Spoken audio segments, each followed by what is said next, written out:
नमस्ते बच्चों। आगे हमें गद्य सौष्ठव के अंतर्गत महादेवी वर्मा के भाभी रेखा चित्र पढ़ने को है। भाभी रेखा चित्र है, नाम से भी जाना जाता है। ये एक रेखा चित्र है और महादेवी वर्मा के नाम सुनते ही हमें छायावाद के 4 स्तंभों में उनका नाम याद आते हैं। तो आइए देखेंगे महादेवी वर्मा के बारे में। महादेवी वर्मा छायावाद की रहस्यवादी कवयित्री मानी जाती हैं और आपकी कविताओं में दुखवाद का सजीव अंगन हुआ है और ये स्वानुभूति परक होने के कारण सजीव बन पड़ी है।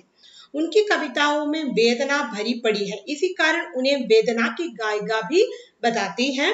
तो महादेवी वर्मा की प्रमुख रचनाओं में निहार, रश्मि, नीरजा, सांध्यगीत, दीपशिखा, यामा ये जो काव्य संग्रह है, श्रृंखला की कड़ियां, अतीत के चलचित्र, महादेवी की विवेचनात्मक गद्यों का संग्रह है, स्मृति की रेखाएं, पद के साथी, आलोचक की आस्था तथा अन्य निबंध संग्रहों में शामिल है। तो महादेवी के पास सीमित संवेदनाएं हैं जिन्हें वे भिन्न भिन्न प्रतीकों और रूपकों के माध्यम से व्यक्त करती हैं। आपकी गद्य की विशेषता रही है किसी के भी चित्र का सूक्ष्म चित्रण। वो किसी के भी चित्र का सूक्ष्म चित्रण उनकी गद्य की विशेषता है। वैसे ही एक चित्र हमारे सामने वो पेश करती है, वो है भाभी। ये चित्र रूप जगत और भाव जगत दोनों के हैं। जहां ये चित्र कोई गहन व्यथा उभारते हैं, वहां अपनी सूक्ष्मता में भी पारदर्शी तथा प्रभावशाली हो जाते हैं। तो देखिए, यहाँ जो भाभी रेखा चित्र पढ़ने को है, वहां पर भी हम यही देखेंगे। भाभी का जो चित्र उन्होंने खींचा है वो रूप जगत और भाव जगत दोनों से संबंधित होते हैं। ये गहन व्यथा हमारे मन को महसूस कराती हैं और ये इतनी बारीकी से, इतनी पारदर्शिता से, सूक्ष्मता से उन्होंने भाभी का अंकन किया है। तो महादेवी വർമ്മയെ കുറിച്ച് പറയുമ്പോൾ തന്നെ നമുക്കറിയാം, മഹാദേവി വർമ്മ ഛായാവാദിലെ പ്രമുഖയായ രഹസ്യവാദി കവയിത്രിയാണ്.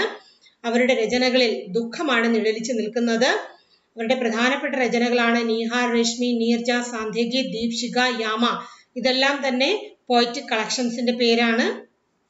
श्रृंखला की कड़ियां, अतीत के चलचित्र, ये सब महादेवी वर्मा के जो निबंधों का संग्रह है, साहित्यिक निबंधों का संग्रह है। स्मृति की रेखाएं, पद के साथी, आलोचक की व्यथा, ये उनके अन्य एसेस है। तो उनके मन में जो संवेदनाएं हैं, जो अनुभूतियां हैं, വികാരങ്ങളും വിചാരങ്ങളും അനുഭൂതികളുമുണ്ട്.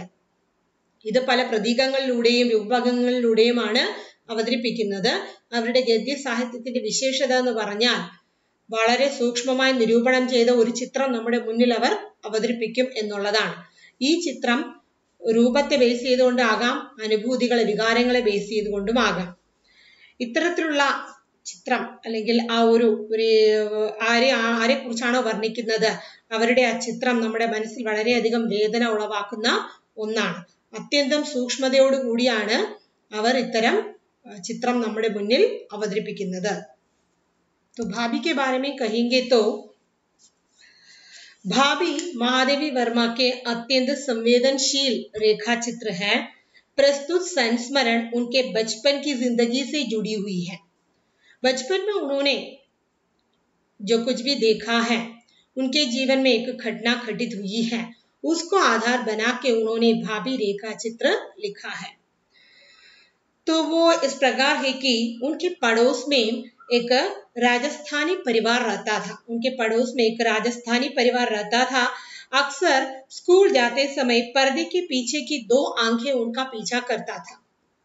स्कूल जाते समय अक्सर पर्दे के पीछे की 2 आंखें उनका पीछा करता था और बाद में पता चला कि वो आंखें और किसी का नहीं, उस घर के वृद्ध ससुर की विधवा पुत्रवधू का ही है।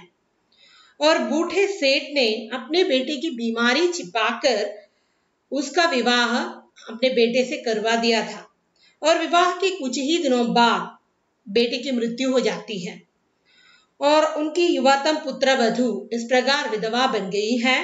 और इसके बाद सेठ जी उसे कहीं जाने नहीं देते, न किसी को अपने घर में आने नहीं देते।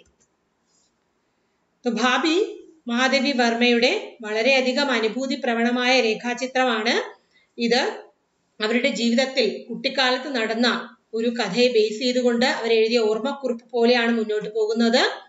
എല്ലാ ദിവസവും മഹാദേവി വർമ്മ സ്കൂളിൽ പോകുമ്പോൾ കർട്ടന്റെ ഇടയിൽ നിന്നും 2 കണ്ണുകൾ അവരെ നോക്കുന്നതായിട്ട് തോന്നാറുണ്ട്. ആ കണ്ണുകൾ അന്വേഷിച്ചു പോയപ്പോൾ പിന്നീട് മനസ്സിലായത് തങ്ങളുടെ വീട്ടിന്റെ അടുത്തൊരു രാജസ്ഥാനി കുടുംബമുണ്ട്.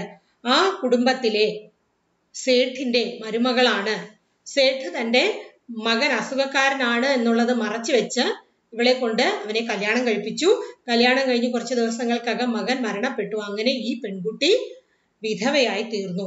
വിധവയായതിനു ശേഷം സേഠ് തന്റെ വീട്ടിലേക്ക് ആരെയും ക്ഷണിക്കാറുമില്ല.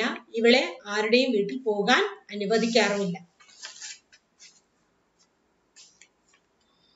तो एक दिन वर्षा के समय स्कूल से वापस आते समय महादेवी जी के पैर फिसलकर वो गिर पड़ी।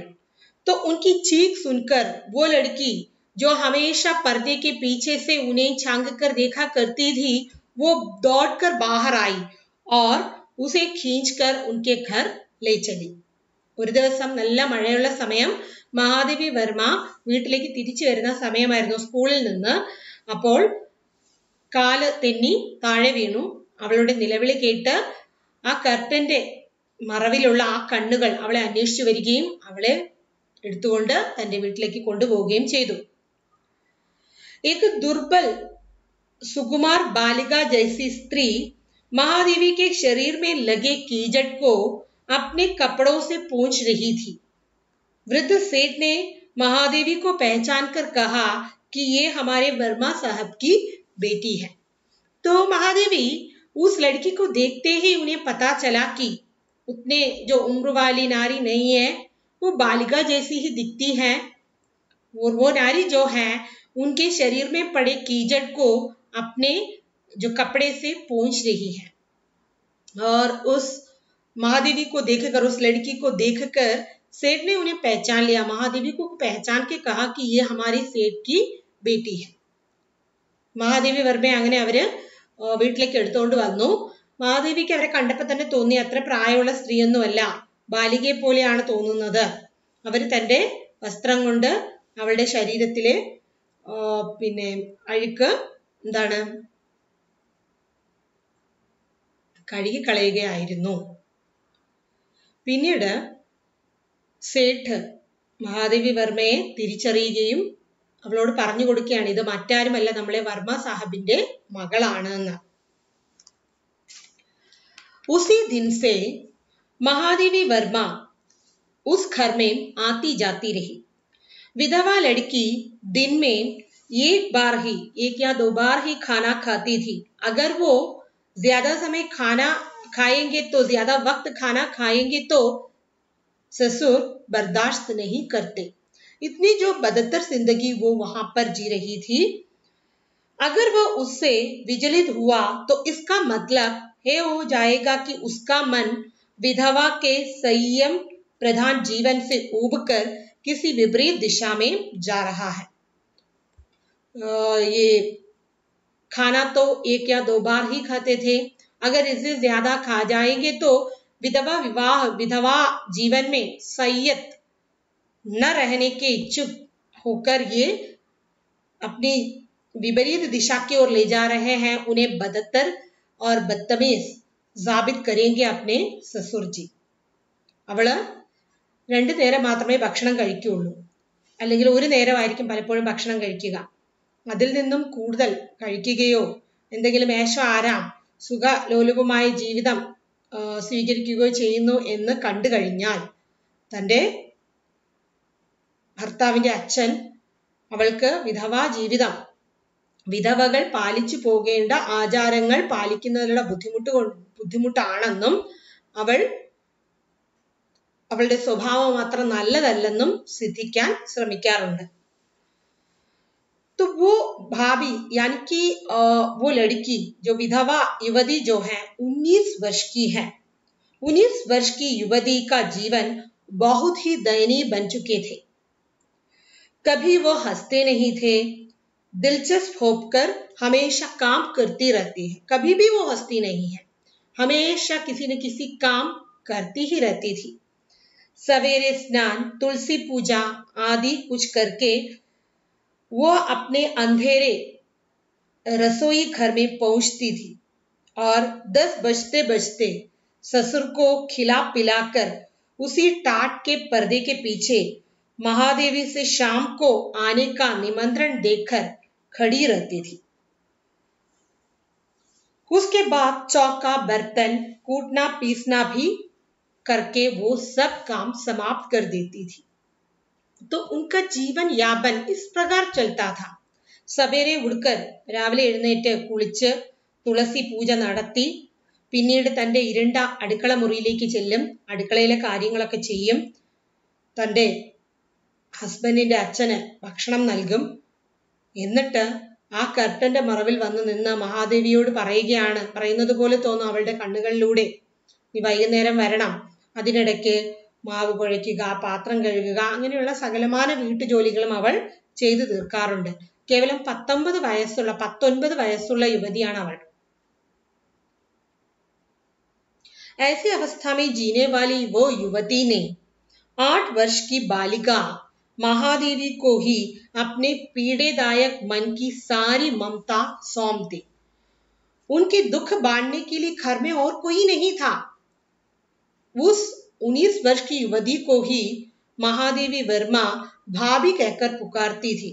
उन्हें अपने दुख बांटने के लिए घर में कोई भी नहीं था. തന്റെ മനസ്സിലെ ദുഃഖം പങ്കുവെക്കാൻ വീട്ടിൽ ആരും ഉണ്ടായിരുന്നില്ല. ഉള്ള ആളാണെങ്കിലോ അത് ചെയ്യരുത് ഇത് ചെയ്യരുത് എന്ന് പറഞ്ഞ് എല്ലാത്തിനും റെസ്ട്രിക്ഷൻ വെക്കുന്ന ആളായിരുന്നു. വിധവ ബന്ന समाज जितनी बुरी नजर से देख रहा है उस जमाने में वो इनसे हम जान सकते हैं. वो 19 वर्ष की युवती क्या कर सकते हैं? वो घर में बैठकर लगातार काम करती है, बिना किसी ऐशो आराम से अपनी जिंदगी बिता रही है, दुख भरी जिंदगी बिता रही है. तो उनको कोई सहेली नहीं है, पड़ोस के कोई भी उनके घर आती नहीं है, आने नहीं देती थी वो ससुर.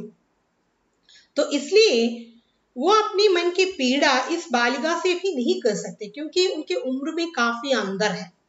തന്റെ മനസ്സിലെ വേദന ഈ കുട്ടിയോട് പറയാൻ കഴിയില്ല, കാരണം അവർ ഒരേ ഏജിലുള്ളവരല്ല. तो उन्होंने क्या किया, अपने इस बालिका महादेवी को अपने पीड़ेदायक मन की सारी ममता, उनके मन में जो प्यार ममता जो कुछ भी हो वो उन्हें सौंप दिया. वो बालिका जो है महादेवी को प्यार करने लगी और उनको अपने वात्सल्य सब कुछ उन पर न्यौछावर करने लगी.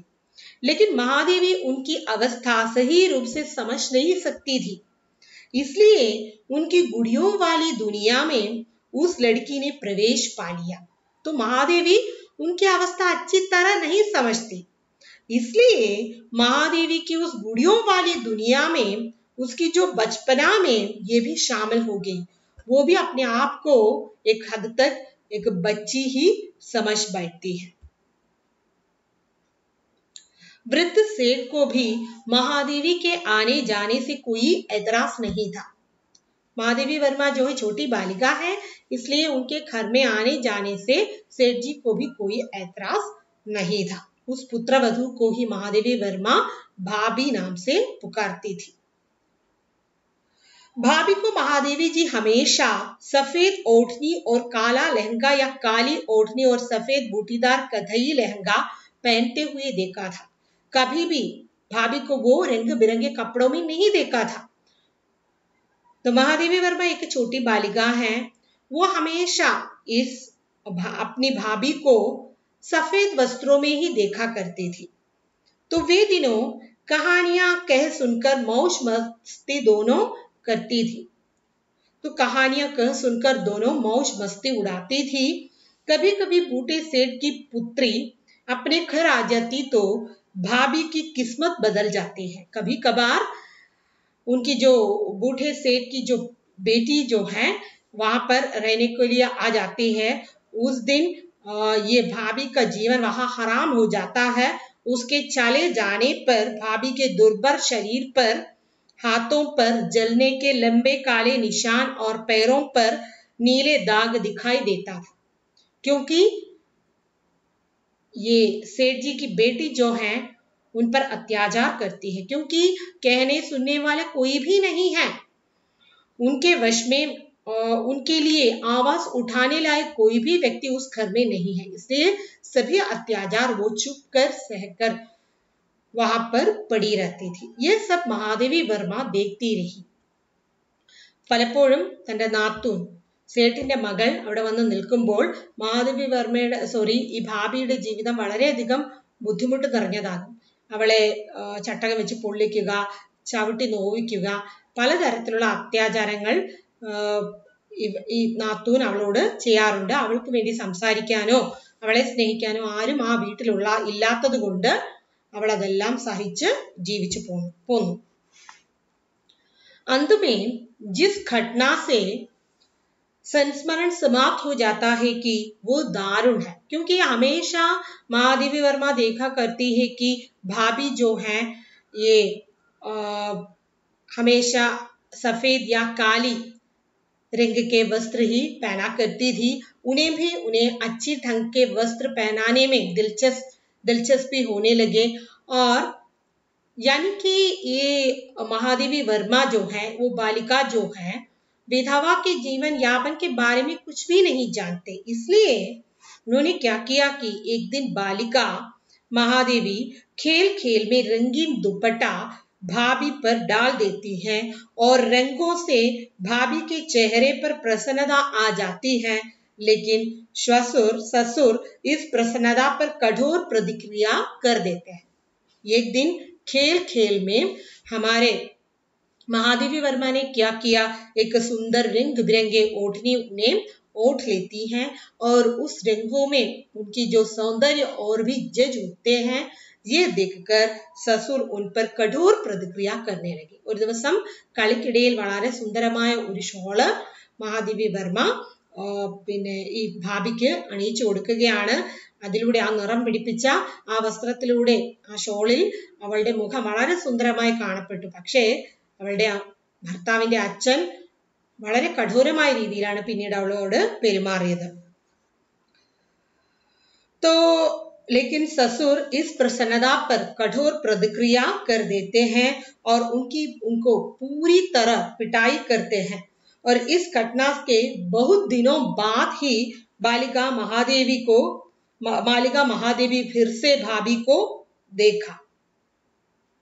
भाभी को इस घटना के बहुत दिन बाद ही देखने का अवसर महादेवी को मिला और उनकी आंखें जो हैं, भाभी की आंखें जो हैं विषाद का गाढ़े रंग से चढ़ गया और होठ हंसी को छिपी जान पड़ती थी। उनके शरीर ऐसे कांपते थे मानो भीतर का क्रंदन रोकने का प्रयास में वे थक गए हो। तो इस प्रकार एक रंग बिरंगे ओढ़नी पहनने के कारण एक ऐसा अपराध बन गया कि उन्हें पूरी तरह पिटाई करती है उनके जो ससुर। നല്ല മനോഹരമായ വസ്ത്രം ധരിച്ചത് കാരണം, ആ ഷോൾ ഇട്ടത് കാരണം തന്റെ അമ്മായി അച്ഛൻ അവളെ ഒരുപാട് ഉപദ്രവിച്ചു. അവസാനം അവള് ബോധമില്ലാത്ത അവസ്ഥയിൽ വരെ ഭൂമിയിൽ തറയിൽ കിടന്നു. അങ്ങനെ ഈ ഇൻസിഡന്റിന് ശേഷം മഹാദേവി വർമ്മ വല്ലാതെ വിഷമിച്ചു. ഒരുപാട് ദിവസത്തിന് ശേഷമാണ് പിന്നീട് ഭാബിയെ കാണാനുള്ള അവസരം അവൾക്ക് ഉണ്ടായത്. കണ്ടപ്പോഴാണെങ്കിലോ അവളുടെ കണ്ണുകളിൽ ആർദ്രത നിറഞ്ഞു നിന്നു. ചുണ്ടുകൾ ചിരിക്കാൻ തന്നെ മറന്നുപോയിരുന്നു. ശരീരം ഇങ്ങനെ വിറയ്ക്കുന്നുണ്ടായിരുന്നു. അതായത് മനസ്സിലെ ദുഃഖം അവള് ഒളിക്കാൻ വളരെയധികം പ്രയാസപ്പെട്ടു. तो इस घटना के बाद जो है बालिका प्राउड हो गई और युवती वृद्धा हो गई, यानी कि बालिका को ऐसा लगा कि मुझे ऐसा नहीं करना चाहिए। वो अपने उम्र से ज्यादा सोचने लगे और ये युवती जो है अपनी उम्र से ज्यादा दिखने लगे और वृद्धा जैसी जिंदगी उन्हें बितानी पड़ी। तो इस रेखा चित्र के माध्यम से महादेवी वर्मा यही बताना चाहती है कि उस समय समाज में विधवाओं की दशा कितनी दयनीय है। 19 वर्ष की उस युवती पर कितना अत्याचार हो रहा है। उन्हें कितना कुछ घर में सहनी पड़ती है अपने ससुर से और उनकी बेटी से, और उनके लिए आवाज उठाने लायक कोई भी घर पे नहीं है। जो भी अत्याचार हो उन्हें चुपचाप सहनी पड़ती है। पति की मृत्यु होने से उनका क्या कसूर है? उनको कोई भी नहीं, उनका कोई कसूर नहीं है, नियति ने उन पर ऐसा ही खेल खेला है. तो സമൂഹം എങ്ങനെയാണ് വിധവയെ കാണുന്നത് എന്നുള്ളതാണ് ഈ രേഖാചിത്രത്തിലൂടെ പറയുന്നത്. उस विधवा युवती की दशा देखकर विधवा बनना इतना बड़ा अपराध है क्या, यही सवाल महादेवी वर्मा जी समाज से पूछती है. और महादेवी जी ने श्रृंखला की कड़ियां शीर्षक पुस्तक में लिखी है कि जो आधुनिक स्त्री विमर्श का पहला ग्रंथ यह है. श्रृंखला की कड़ियां शीर्षक पुस्तक लिखी है जो आधुनिक स्त्री विमर्श का पहला ग्रंथ है. तो महादेवी वर्मा के जो श्रृंखला की कड़ियां शीर्षक किताब है उसमें नारी की नियति पर उन्होंने लिखा है, ये नारी विमर्श का पहला ग्रंथ है. कहना न होगा कि भाभी का जीवन उसी कठोर श्रृंखला की दुखद कड़ी ही था. जिंदगी में नारी जीवन के अलग अलग चेहरे हैं, वैसे एक चेहरे को हमारे सामने यहाँ पर प्रस्तुत किया है. उस श्रृंखला में नारी जीवन की दुखद कड़ी में एक है ये भाभी भी, क्योंकि उन पर नियति ने खेल खेली है. उनके पति का देहांत होने के बाद उनका जीवन तितर बितर हो गया. तितलियों जैसी खिलखिलाने वाली युवती का जीवन एकदम दुखदायक बन गया. ये भी नहीं, समाज और घर वाले भी उन पर अत्याचार करने लगे. इतना एक संवेदनशील रेखा चित्र है भाभी. मुझे ऐसा लग रहा है कि आप लोगों को ये जरूर समझ में आए होंगे. तो इसके सारांश भी आपके किताबें दिया हुआ है, इसे भी आप पढ़ लीजिए. और इसका एक नोट्स भी इसके अंत में दिया हुआ है, ये भी लिख के परीक्षा के हिसाब से आप पढ़ लीजिए. और एक वीडियो के साथ मैं फिर से हाजिर हो जाऊंगी. तब तक के लिए विदा लेती हूँ. धन्यवाद.